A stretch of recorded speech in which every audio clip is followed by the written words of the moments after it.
اگر پڑھیں تو پوری زندگی صبر و استقلال، استقامت اور حدیث کی پرکھ، جانچ اور سالہ سال کا سفر طے کر کے انہوں نے رسول اللہ کی حدیثیں جمع کی اور جمع کر کے کتابی شکل میں انہوں نے، جسے آپ نسائی کہتے ہیں اور اس کے نام سے جانتے ہیں، ایسی عظیم المرتبہ شخصیت کے نام سے منسوب یہ ادارہ یقیناً آپ کی خصوصی عنایت اور خاص طور کے سہایتا کا محتاج ہے۔ میں یہ بات آپ کو ایک ذمہ داری سے کہنا چاہتا ہوں، وہ یہ ہے کہ الحاج دولت میاں کو، جیسا کہ مجھے پتہ چلا ہے، کون کہتا ہے کہ نام کا اثر نہیں ہوتا؟ مجھے یہ کہہ لینے دیجئے کہ نام کا اگر اثر دیکھنا ہے تو الحاج دولت میاں سے ملیے۔ مجھے پتہ چلا ہے کہ بیچارے نے اپنی زندگی کے ابتدائی مرحلے کو بہت محنت، مشقت، پتا ماری، جگر کابی، سنگھرش اور بہت جد و جہد کے بعد اپنے بچوں کے خاص طور سے تعاون سے الحمدللہ اللہ تبارک و تعالیٰ نے آج کی تاریخ میں انہیں اتنا نوازا ہے کہ مولانا عبد الرحمن فیضی صاحب نے فرمایا کہ ان کے بس کا نہیں ادارہ چلائے۔ یہ ان کی محبت ہے، یہ ایک خاص طور سے روحانی قسم کا جذبہ ہے، لیکن دنیاوی نقطۂ نظر سے اگر آپ بات کریں تو میں یہ کہہ سکتا ہوں کہ اللہ تبارک و تعالیٰ نے انہیں اتنا نوازا ہے کہ اس طرح کے کئی ادارے اگر دل میں خلوص، خاص طور سے اگر اللہ تبارک و تعالیٰ اگر ایمانی جوش بھر دے تو کیا نہیں ہو جاتا۔ میں یہ کہہ سکتا ہوں یقین کے ساتھ، جیسا میرے سامنے پریچے کرایا گیا ہے، کہ اس طرح کے کئی ادارے الحاج دولت میاں صاحب بڑی آسانی سے، ان کے صاحبزادے حکیم مومن صاحب بڑی آسانی سے اس طرح کے کئی ادارے چلا سکتے ہیں، لیکن اس کے باوجود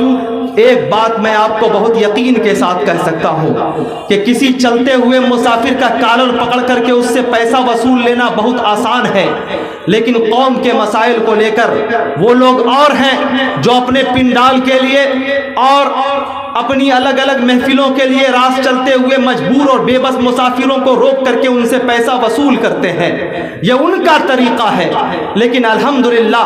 ہم اسلام والے، کتاب و سنت کے دائی جو خاص طور سے دل سے اسلام کی تبلیغ کرنا چاہتے ہیں، الحاج دولت میاں کو اللہ تبارک و تعالیٰ نے اتنا نوازا ہے، لیکن صرف قوم کے اس ادارے کو سینچنے کے لیے، قوم کے اس ادارے کو ترقی کے شیخر پہ پہنچانے کے لیے آپ کے سامنے دامن محبت پھیلا رہے ہیں۔ یہ اس بات کی دلیل ہے کہ اس ادارے کی بنیاد محبت پہ رکھی گئی ہے، یہ اس بات کی دلیل ہے کہ اس ادارے کی بنیاد صبر پہ رکھی گئی ہے، یہ اس بات کی دلیل ہے کہ اس ادارے کی بنیاد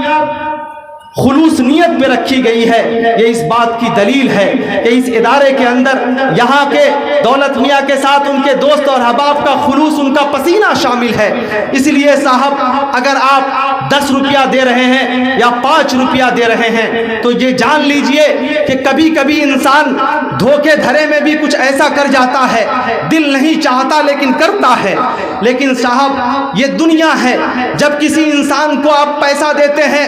وہ تاریخ کی آنکھیں دیکھ رہی ہیں کہ غریبوں کی جھولی میں پیسہ ڈالنے والے لوگ سیلفی لیتے ہیں کہ دیکھو میں نے اس کو 100 روپیہ دیا ہے، لیکن یہ ادارے جو خالص اسلامی تبلیغ اور نشر و اشاعت کے لیے ہے، آپ بڑی خاموشی سے پیسہ آ کر کے دے رہے ہیں۔ یقین جانیے اللہ تبارک و تعالیٰ کی بارگاہ میں جب حشر اور نشر کا میدان ہوگا، ایسا میدان جس کے تصور سے ایک مومن کا کلیجہ کانپ جاتا ہے، ایک ایسی جگہ جس کے بارے میں اگر سوچ لیجئے تو شاید آپ راتوں کو نہ سو پائے، ایک ایسی جگہ جس کے بارے میں رسول کائنات نے فرمایا تھا کہ جیسی میری آنکھوں نے دیکھا ہے، اگر قسم رب ذوالجلال کی، اپنے صحابہ کرام سے مخاطب ہوتے ہوئے نبی کونین نے کہا تھا کہ میں نے، میری آنکھوں نے جن مناظر کو دیکھا ہے، قسم رب ذوالجلال کی اگر تم دیکھ لو تو پھر تم ہنسنا بھول جاؤ گے، تمہاری آنکھیں آنسو برسائیں گی۔ دوستو ایسی جگہ پر جب اللہ تبارک و تعالیٰ کے بارگاہ میں آپ کھڑے ہوں گے، آپ کے دامن میں کوئی نیکی نہیں ہوگا، آپ دوسرے گنہگار لوگوں کی طرح پریشان ہوں گے، اچانک سے آپ کا یہ 5 روپیہ چیخ پڑے گا،